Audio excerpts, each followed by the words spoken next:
Welcome back to our channel. We are James and Kelly, and we are converting a Ram ProMaster into a tiny home on wheels so that we can travel to South America with our 2 cats. In today's episode, we are putting up our walls. We're going to finally cover all of this insulation, well, most of the insulation, and make this inside finally look like more like a tiny home.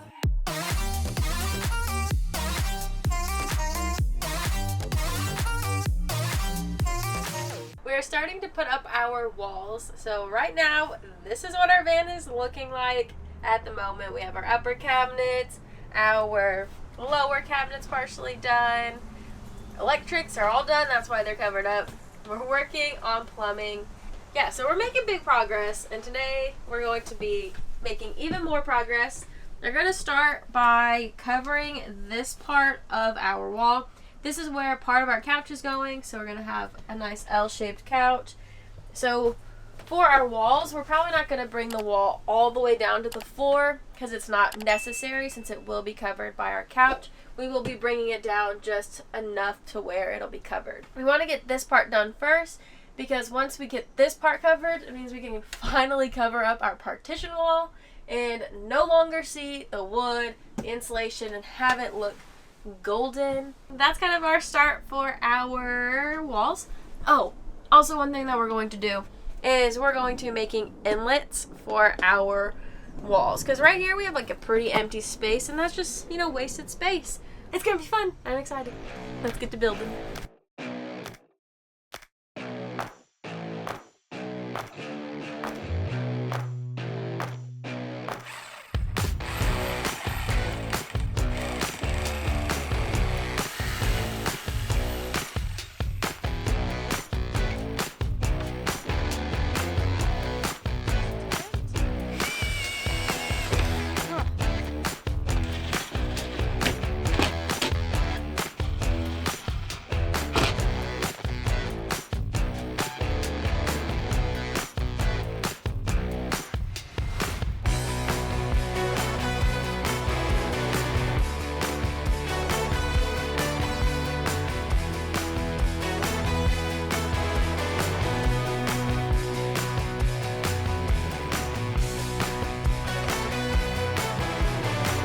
We finished up these 2 parts of our wall. We have ran out of shiplap, unfortunately, but we got into a good rhythm with it. We're using 1/2-inch pine shiplap that's pre-primed. We bought these at Home Depot.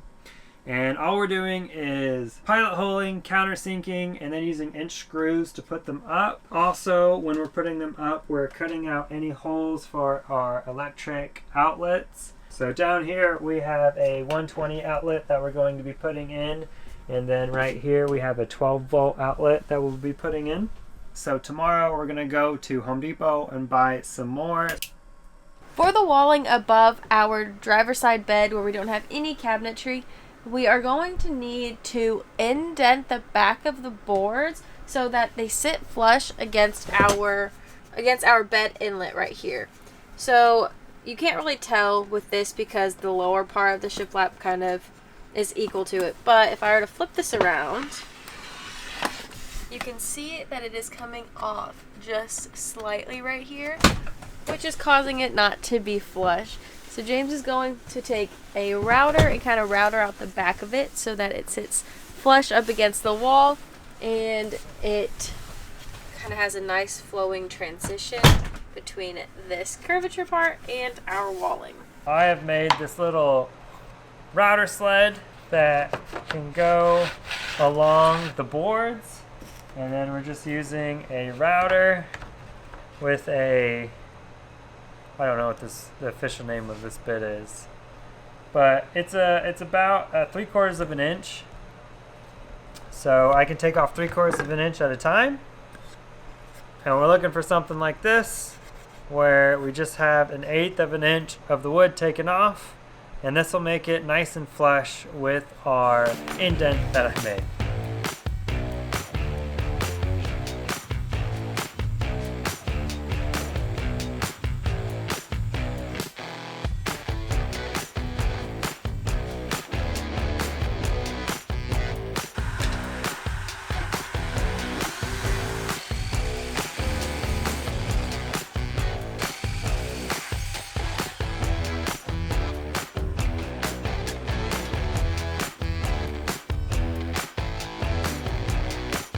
While James is in the workshop routering out the points where our furring strips will touch the back of our shiplap, I'm going to start by putting on these pieces right here.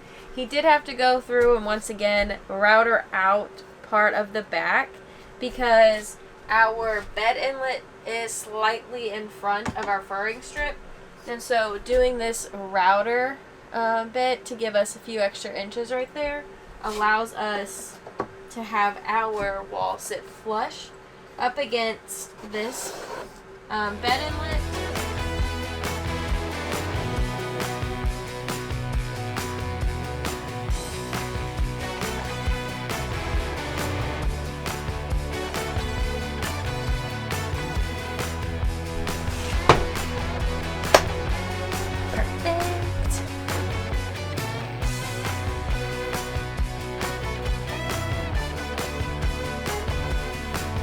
Right here is where the wall starts to come out a little bit more, and that's because of all of these furring strips that we have right here.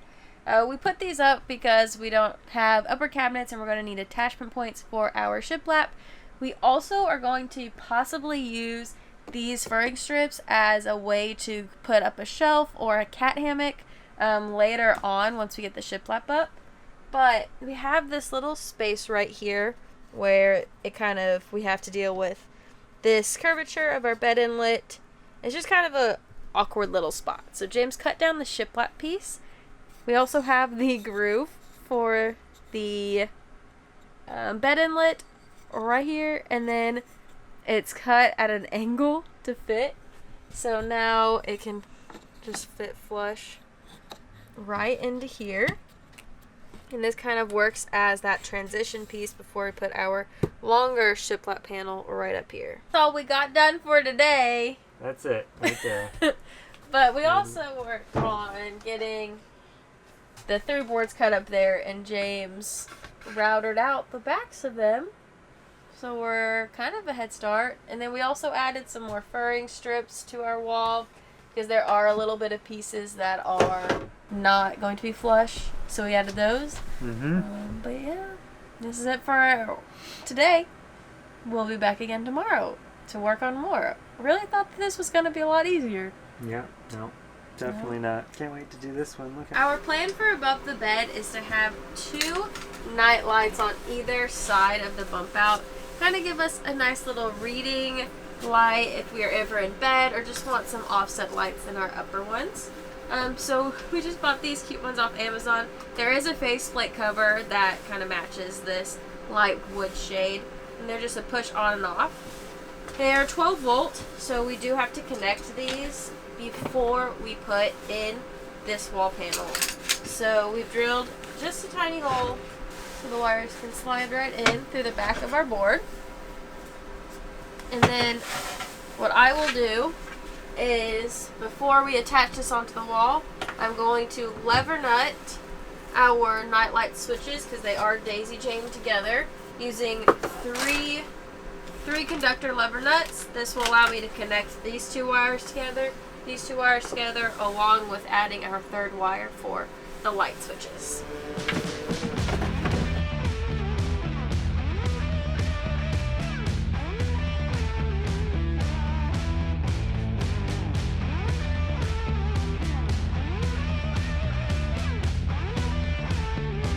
We could put the shiplap onto the wall. We actually had to attach these to the board because they are too top heavy that they just kept sliding off.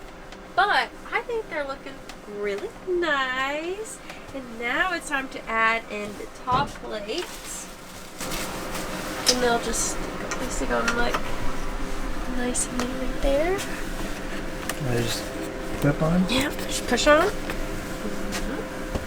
I can go ahead and start attaching the rest of the screws to the furring strip, and then I will connect these with our lever nuts, put in a fuse, and see if they even work. Because we have our cabinets in here, it does mean that I need to work with our cabinet here in our fuse panel box. And they work. So the blue means that the USB is on, so I can charge any device with this USB on the side of it, and then with one more press, we have a light, and then I can move it around wherever we want it to. These are really nice. They're pretty bright too. Fan is slowly but surely coming along, but we will have to wait to put the rest of these boards up because during our little fix we have found 2 wires that we kind of can't figure out where they go to, so we are in the process of taking out our backings for this cabinet because that's where all the wires go and figuring that out. It's always 5 steps forward, 5 steps back. Come on. We realized that we need to know what's behind this specific cabinet because that's where all of our cords flow into. And we have found, specifically, we found 3 ends coming out right here. But we don't know where any of them go or what they're supposed to be connected to. There's no writing on any of them. So definitely learned a little lesson here. We should make anywhere where all of our main cables go through removable so we have access to them, which is right behind this cabinet. And unfortunately for us, we put the backings up using brad nails. The goal is to pull it out with causing as minimal damage as possible so we can reuse these. I really don't want them to break or, you know, cause a giant hole. And moving forward, we will just use screws so we can access the cords behind them.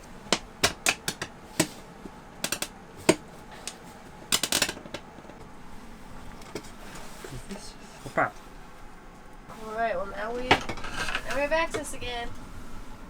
Yay! So what's going on? Taking that off made us realize that this cord was just a loop. So these 2 extra cords that we had over here were the same one.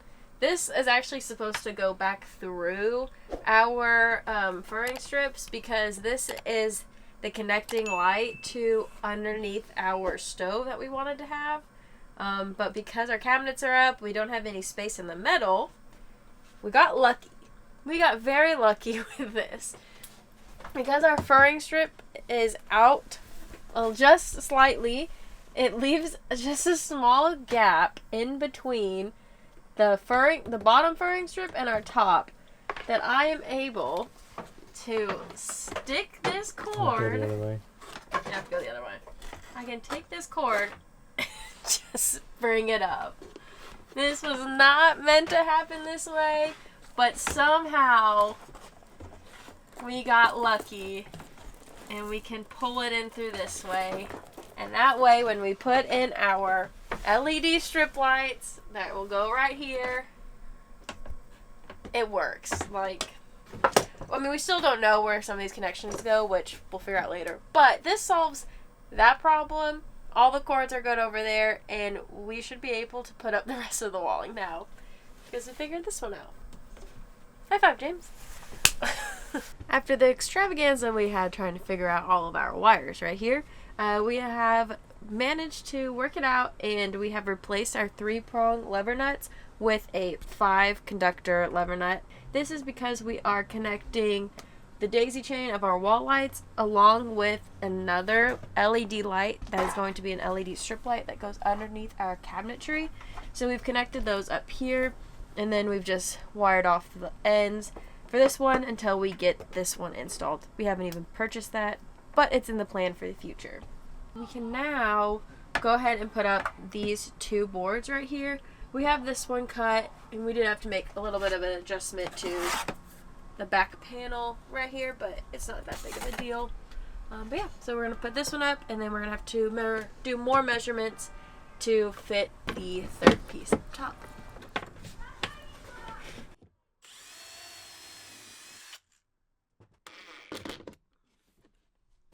For our top board above our bed, I have to cut it kind of with an angle right here. When we put up the supports for here, I put it up at a 45-degree angle, so I already know that it's 45 degrees. So you can see that that fits perfectly.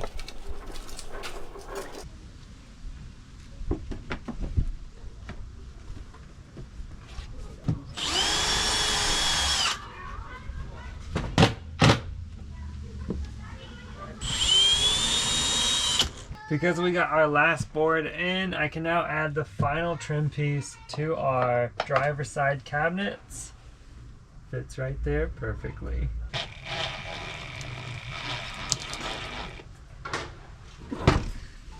I am starting to work on this section of our walling. We have a lot of things going on right here, so let me try my best to explain it. Next to the window frame, we have this column right here. And because of the column, we do have to raise these boards out.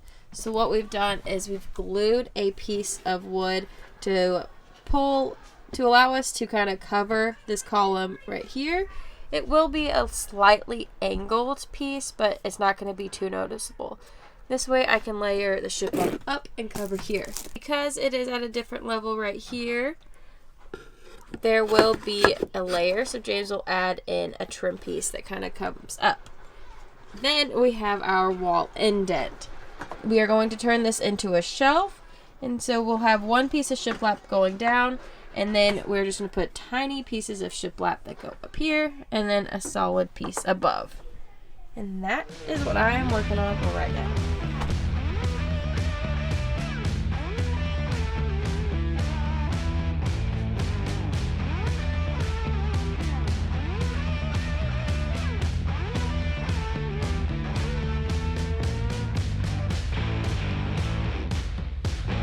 While we're working on our walls, we also want to put in our bed inlets. So we finished this side of our wall today, and our bed inlets keep on moving as we're working on the wall. So we're deciding to fix them in place and make sure that they're even on both sides by brad nailing them in. So I've picked a height that is the exact height of one board for it to meet at the bottom. That way we have enough space to put our switches and outlets below, and it'll meet perfectly with just one board, so we won't have to like cut one and it'll be weird. We also need to glue in spacers because our inlets are behind our furring strips. They're exactly a ½ inch. There's a ½ inch of space between the inlet and our walling, so I'm just gonna glue in these ½ inch cutouts that I've made. That is the width of the inlet. We now have the shelf indent secured using brad nails to our furring strips. The original plan that I had was to make a longer board at the bottom that sticks out so that we can put oils and stuff like that. But because our plan is to have our bed extend, we cannot have this piece coming out or it'll stop the cushion in the mattress that we will use. So what we've decided to do is match the bottom piece of the shelf with the thickness of the shiplap.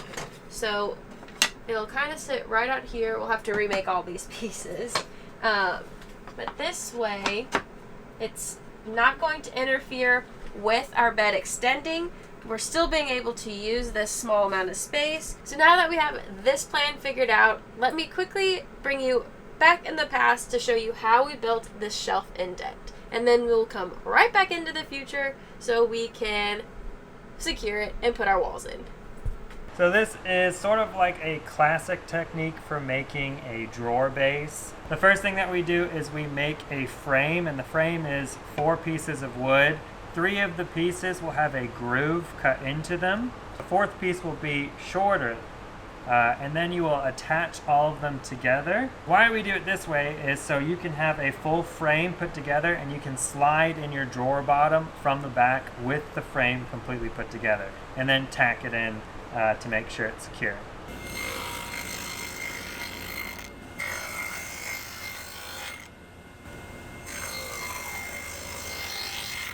I set the blade about 1/8 of an inch deep into the wood, and so I'm starting at the width of our short board, and then I will keep on moving the guard away until I reach the width of the backing board, which should only be about 3/16.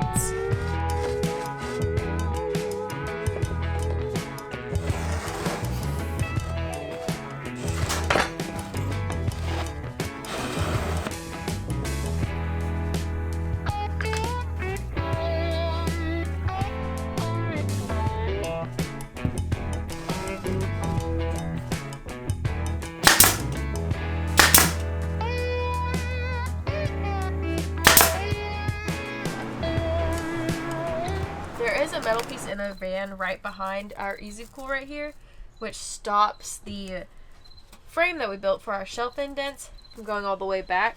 That's one why we made this piece shorter than the rest of them. James went with a jigsaw and rounded out the edges. They're not like perfect, but it's going to be hidden, so it really doesn't matter. And now, this slides in perfectly right here. Now that we know that they fit, we're going to go ahead and paint them. And then once we figure out where the wires are going to lay with everything plugged in, we will come back through and round out kind of where the cords will meet behind it, because there is still some space behind this backing where the cords don't hit the wood. That way it just doesn't rub on the wood with the vibrations and throw on our cords.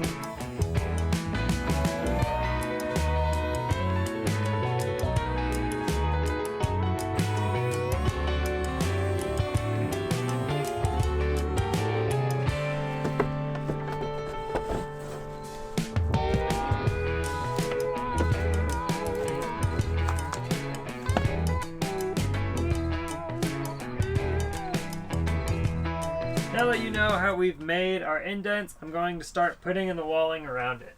While putting up the walling on this side, I'm making sure that I keep access to these cords that are going to be our outlet and light switches. And also I had to put in a little indent on these boards like I did on the back side to make up the level difference between the furring strip and our indent, our bed indent.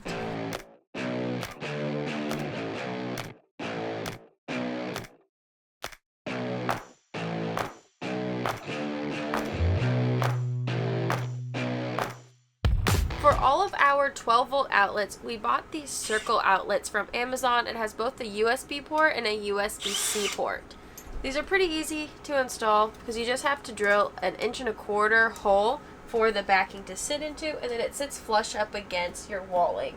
We will have to go buy different screws because the screws that they give are way too long and they stick out the back of our walling, so we'll need to replace these with 1/2 inch screws. So far we'll have 3 of these installed. We have one by our couch, one by our bed, and then one above our rear doors in that little shelf area that we have. And then we do plan to install 2 more possibly. One will be underneath our bed, and the other one will be underneath our couch next to the refrigerator. The next walling we're putting up is the walling that I just made for our switch and our dimmer. And so this is all the wires for that. They're kind of all jumbled together.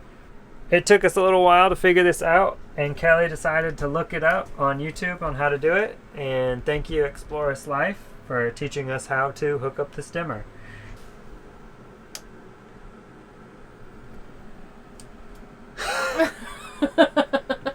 Yes! Look at this! That looks so good. The last thing we need to do to finish this part of the wall is this little piece underneath our cabinet. And what I've done is I've had to notch out this corner to fit right here. And now I can, with a little bit of force, lifting up the cabinet,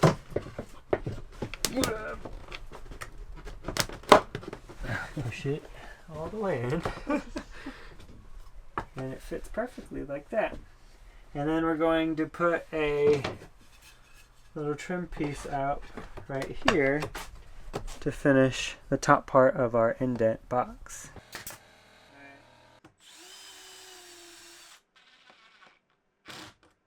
Alright, we're now ready for this top piece on this column, and I kind of had to do a lot of taking out of the back here because of the metal coming out.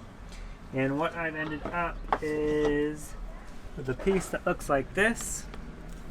And then what I think is the best option is to just have another piece of wood that kind of follows this line come out right on top of that to cover up everything, and then I'll put trim around it to kind of blend it in and make it look nice.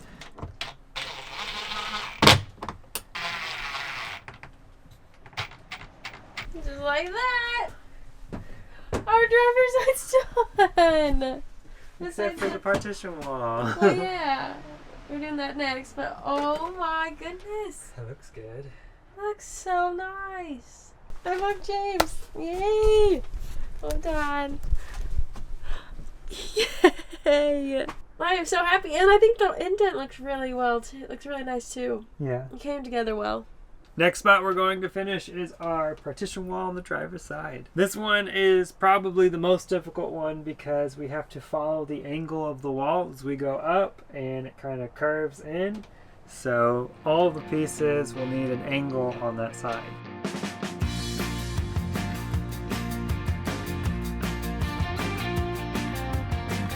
Working on putting on this side of the partition wall, and like I said before, this side right here has an angle to it. So to find the angle, so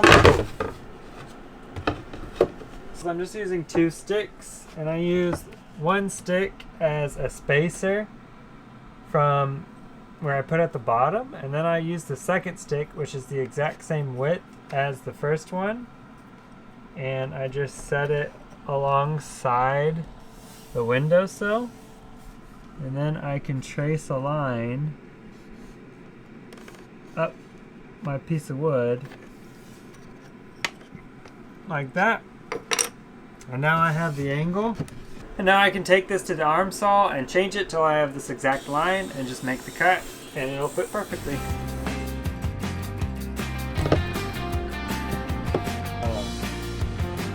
Perfect. I just need to trim this.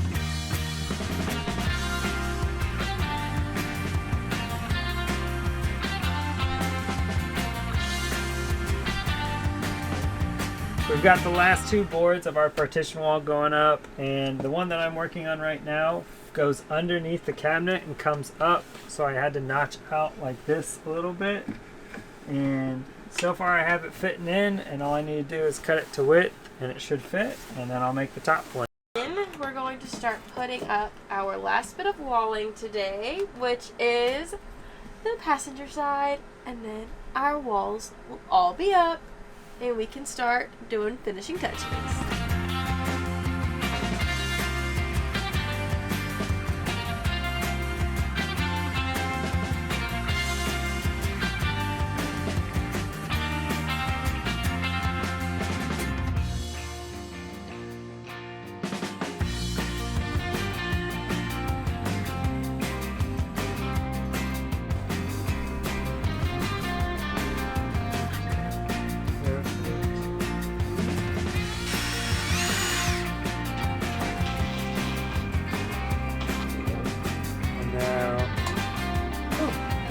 We've come to the top piece that's right below our cabinet for our passenger side, and we're running into the same problem that we had with our driver's side, and that is that the metal is starting to come out at the top. So what I've done is done another little indent with the router right here, because we're just having our walling go up to here, and then the rest of the space will be filled with a shelf that I'll build out later.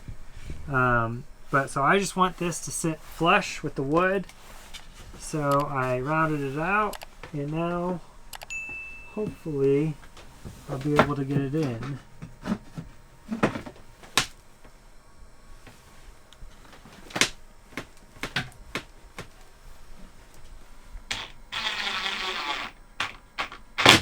We're down to our last piece underneath our passenger cabinet, and of course it's another one that has a bunch of furring strips that I need to use the router to cut in.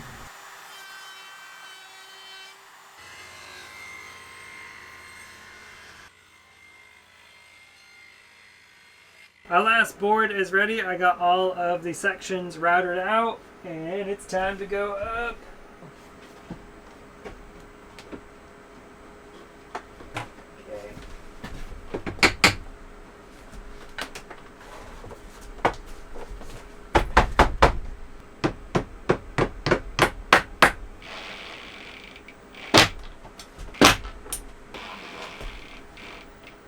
The last one.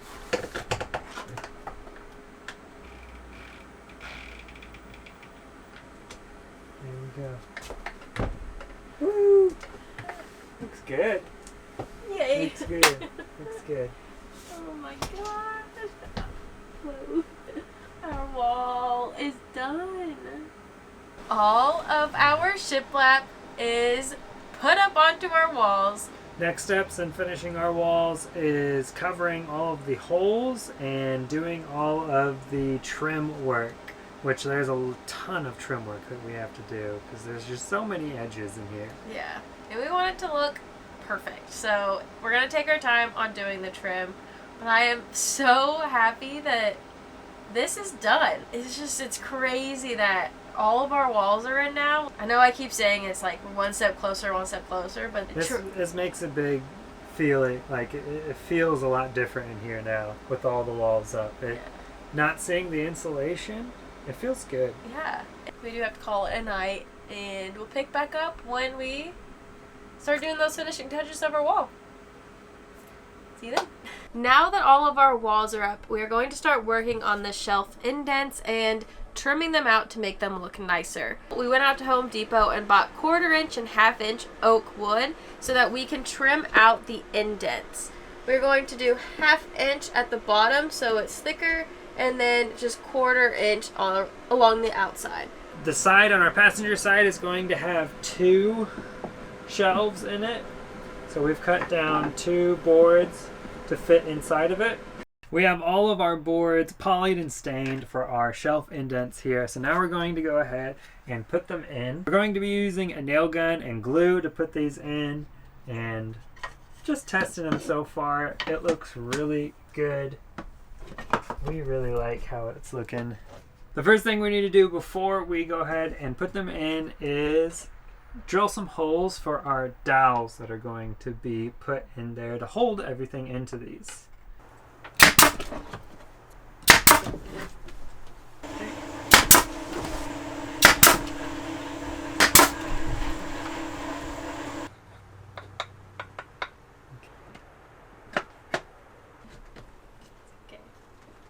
Yay! Okay. Now that we have our indents in, we're going to start working on the trim for all of our walling. We have bought 2 types of trim, a 1/2 inch by 1/2 inch round trim, and then a 3/4 inch L trim. That should cover basically everything that we have in here. I will have to make some of the trim myself because of the sizing. We need a 1/4 inch trim for our partition wall, and then we need some scribe trim for our back 2 doors. We're going to start by putting our 1/2 by 1/2 inch round trim, and all of this goes underneath all of our cabinets. So we're going to start from the front and then work our way to the back. Trim does kind of take a lot of thought because you have to mentally remember how everything goes, and we want to use 45-degree angles to connect all of our trim pieces so it looks really nice. Now, this does take a lot more thought process, so we're using the bandsaw and a special jig that goes at a 45 degrees, but it is taking a lot more work, especially for these very small pieces that go in between, right here.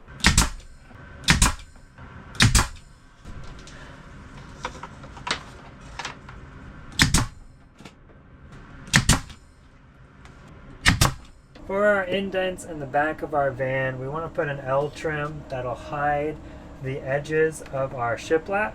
So we have cut our L trim like this, and I wanted to match it with the curve that I have up here. So I took it to a belt sander and just put in a curve so it'll fit in just like that. And now it matches really nicely. For the rest of these spots on the driver's side, I'm going to go back through and make my own trim piece using the exact bit that I used for the curve of the bed indent, and just cut it down to where it matches and lines up all the way for the rest of it.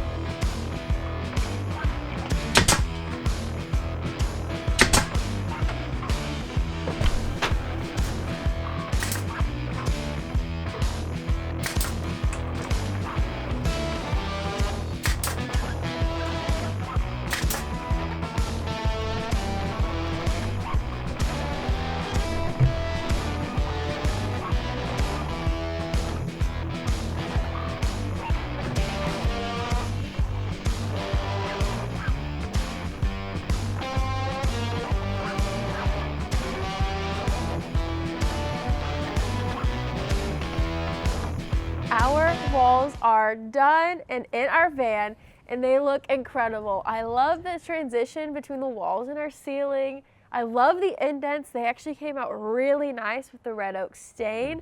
James did a great job on making all the trim because it just kind of like, it blends everything together and it looks so good. We do have a lot of stuff that we need to do, some small finishing touches, and of course, painting the entire van, but our walls are up now. If you enjoyed watching this video, make sure to give it a like and subscribe to our channel so you can see our entire van build series. We'll see you in the next one. See ya. Bye.